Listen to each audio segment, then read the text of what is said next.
Good morning guys! Magandang umaga. Ayan guys, bumangon na ako dyan. Ayan, pagkatapos tinali ko na rin yung buhok ko.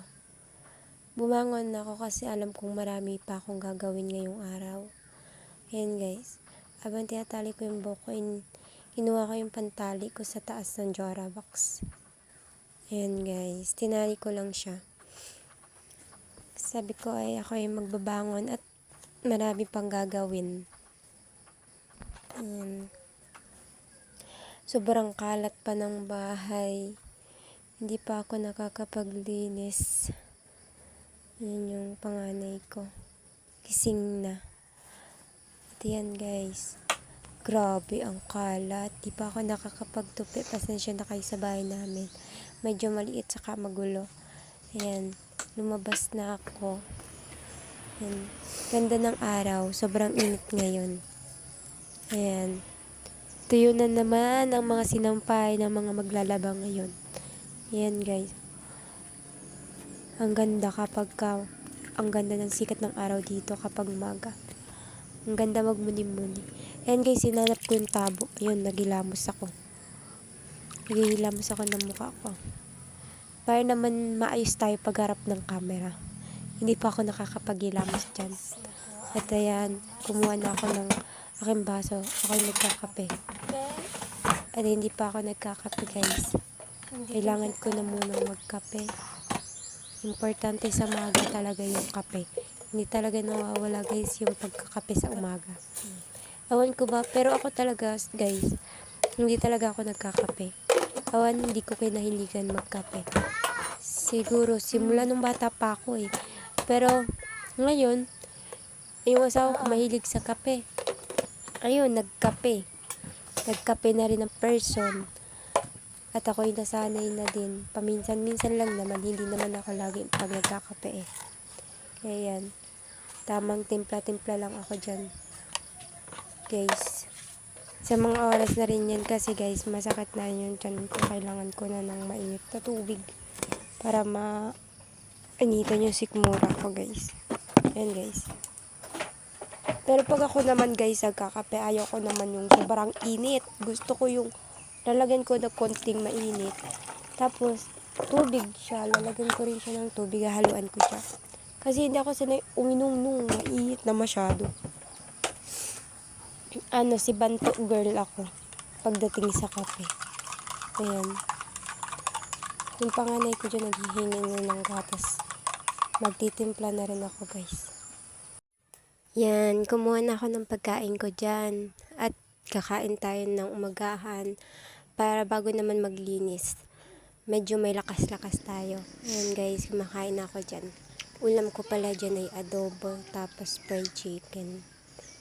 Kumain na ako para naman may laman yung sikmura natin. Kasi bihira mo lang minsan ako mapakain ng kanin. Kasi hindi talaga ako nag-aalmusal. Kaya kita nyo naman sa katawan ko, sobrang taba ko. Guys, ayan guys, kumakain ako dyan.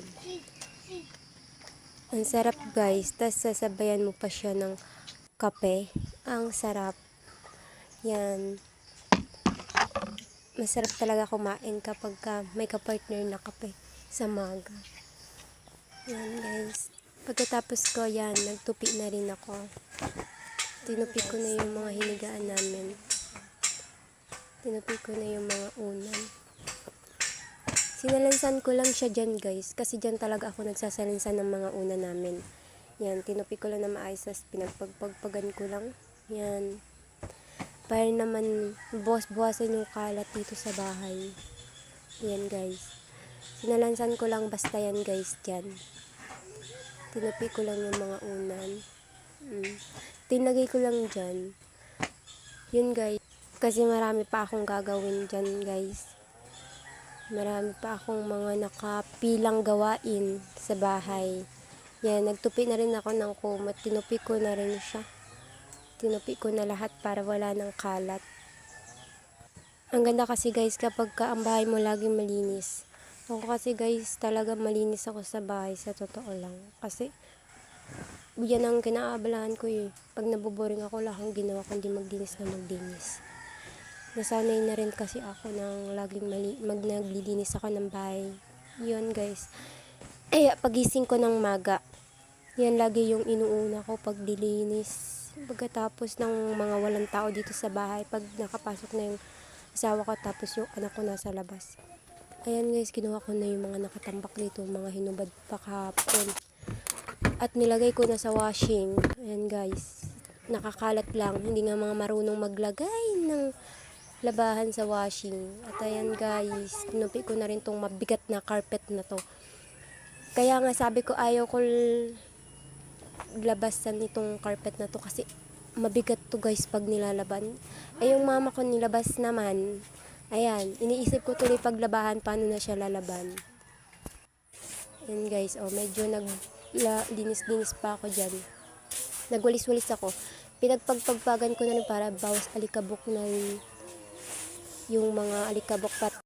At ayan, tinayo ko na yung kutsyon dyan. Pagkatapos, kinuha ko yung walis. Nagwalis na ako dyan guys. Yan, para naman malinis at mawala yung mga dumi-dumi. Kasi kapag di ka rin nagwalis, nandyan din yung dumi. Kaya yan, nagwalis-walis na muna ako dyan. Pagkatapos kong magwalis, ayan guys. Ang dami ko nang winalis. Mga kalat-kalat. Diyan pa yung arenola namin, di ko pa natatapon. Yan, nagwalis-walis lang ako dyan guys. Hanggang sa matapos ako dyan. Yan, pinagkal ko na yung electric fan, nakasaksak pa. At ginilid ko na muna. At wawalisan ko dun sa bandang pwesto niya eh. Yan guys, inayos ko lang tapos yan guys, pa ako dyan, punas pa ako dyan ng divider. Yan, punas ako dyan ng lagyanan ng TV. Sadya kasi talaga guys, lagi kong pinupunasan yun kapag naglilinis ako. Kasi yung mga alikabok, dito kasi sa amin maraming pugpog. Yan, tapos pagigising ka ng maga, sobrang dami na ng pugpog kahit anong punas mo. Sapit ang maga dyan, gigising ka, may mga pugpugan. Kaya ginagawa ko guys, pinupunasan ko talaga yan. Pinupunasan ko siya para mawala yung alikabok, saka para maglinis naman. Pinunasan ko lang yan ng pinunasan yan dyan guys. Para maglinis. Para mawala yung mga dumi-dumi. Yan. Kasi kahit kasulok-sulukan, nililinis ko yan guys. Para magandang tignan.